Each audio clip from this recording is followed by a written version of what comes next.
అందరికీ నమస్తే, welcome to జినూస్ global. నేను గణేష్. ఈ వీడియోని ఒక 10 మందికి షేర్ చేయండి, ముందుగా ఒక సబ్స్క్రైబ్ చేయండి.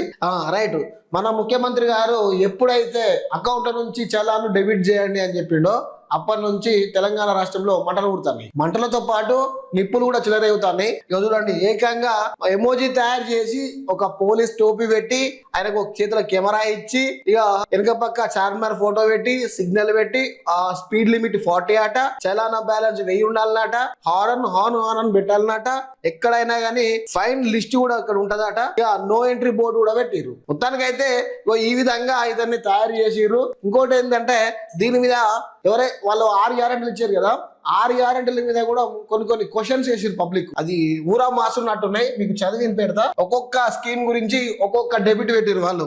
ఏ విధంగా ఇప్పుడు మహాలక్ష్మి 2500 స్కీమ్ గురించి మాట్లాడుకొచ్చారు. ఏ విధంగా అంటే నెలమారి పైన 2500 పడకపోతే ప్రజల అకౌంట్ కు ప్రభుత్వ అకౌంట్ నుంచి ఆటో కట్టు ప్లస్ పెనాల్టీ అట. ఇగో ఇట్లా కూడా పెట్టిరు.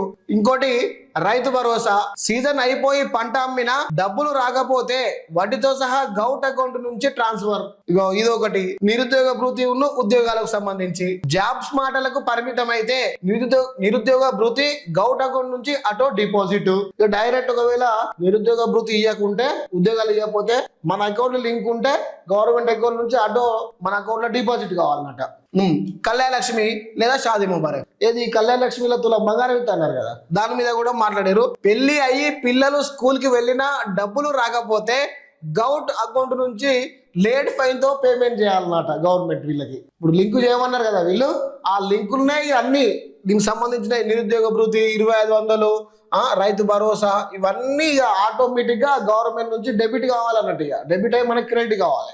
అట్లా కూడా మాట్లాడుతున్నారు ప్రజలు. ఇక పెన్షన్లు ఏమన్నారు, 2, 4 అన్నారు, 4, 6 అన్నారు, అంతే కదా. రైట్, నెల మొదలై పెన్షన్ రాకపోతే గౌట్ అకౌంట్ నుంచి పెనాల్టీతో సహా జమ కావాలన్నమాట. అంటే చూడండి, యాక్చువల్గా పెన్షన్ ఎప్పుడు పడుతుంది, 1వ తారీఖు పడుతుంది. ఆ 1వ తారీఖు దాటి పడితే పెనాల్టీతో సహా కూడా వడ్డీతో సహా పడాలి అని చెప్తా ఉన్నారు. పబ్లిక్ చూడిగా ఎంత రియాక్ట్ అవుతున్నారో దీని మీద. ఫీజు రియంబర్స్మెంట్, స్కాలర్షిప్ మీద కూడా మాట్లాడుతున్నారు. కాలేజ్ అయిపోయినా ఫీజు రాకపోతే గౌట్ అకౌంట్ నుంచి వడ్డీతో సహా చెల్లించాలి.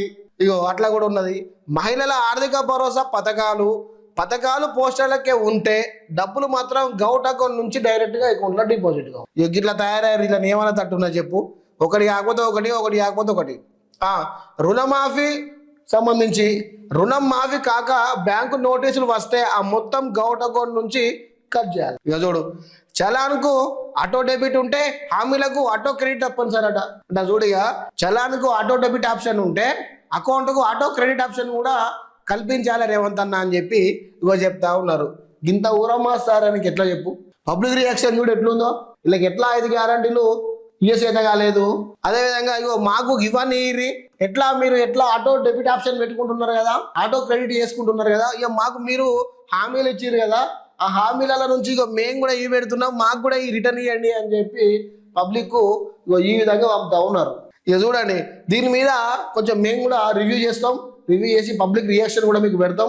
పబ్లిక్ రియాక్షన్ ఎలా ఉంది, ఆటో చలాన్ డెబిట్ అనేది కరెక్ట్ కాదా, ఇది పబ్లిక్ అవసరమా, ప్రభుత్వానికి అవసరమా, దాని మీద కూడా రివ్యూ పెడతాం.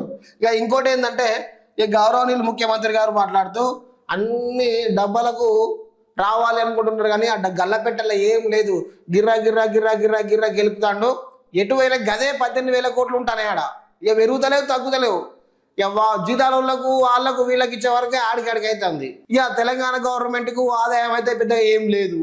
అటు రెవెన్యూ శాఖ పడిపోయింది, ఇటు స్టాంప్స్ అండ్ రిజిస్ట్రేషన్ శాఖ పడిపోయింది, ఎక్కడ ఇన్కమ్ వస్తలేదు. ఇక ఇన్కమ్ వచ్చే దాంట్లో 2 ఉన్నాయి, ఒకటి ఎక్సైజు, ఇగో 2 చలాన్లు. ఇది రెండింటి మీద గట్టిగా ఒత్తితే అంత ఇంతో ఆదాయం వస్తుంది కావచ్చు. ఈ సంక్రాంతికి రైతు భరోసా ఇద్దాం అనుకున్నాడు కానీ అది బిస్కెట్ అయింది. బిస్కెట్ అయ్యో గీ రకంగా బెడ్స్ కొట్టింది. గీ రకంగా పబ్లిక్ రేవంత్ రెడ్డి గారిని నిజంగా అక్కడ చైర్ మీద కూర్చోబెట్టి వీళ్ళు కింద ఉండి ఆయన మొక్కుతారు. అంటే చూడండి ఎంతటి వ్యతిరేకత తయారైతుందో మనం ఒకసారి చూసే ప్రయత్నం చేయండి ప్రజలారా. దీని మీద కామెంట్ కూడా చేయండి. ఇప్పుడు వీళ్ళు ఇచ్చిన ఏవైతే ఉన్నాయో ఇవి మరి మీకు నచ్చినాయా, మరి ఈ విధంగా చేయడం కరెక్టేనా అని ఒకసారి కామెంట్ కూడా చేసే ప్రయత్నం చేయండి.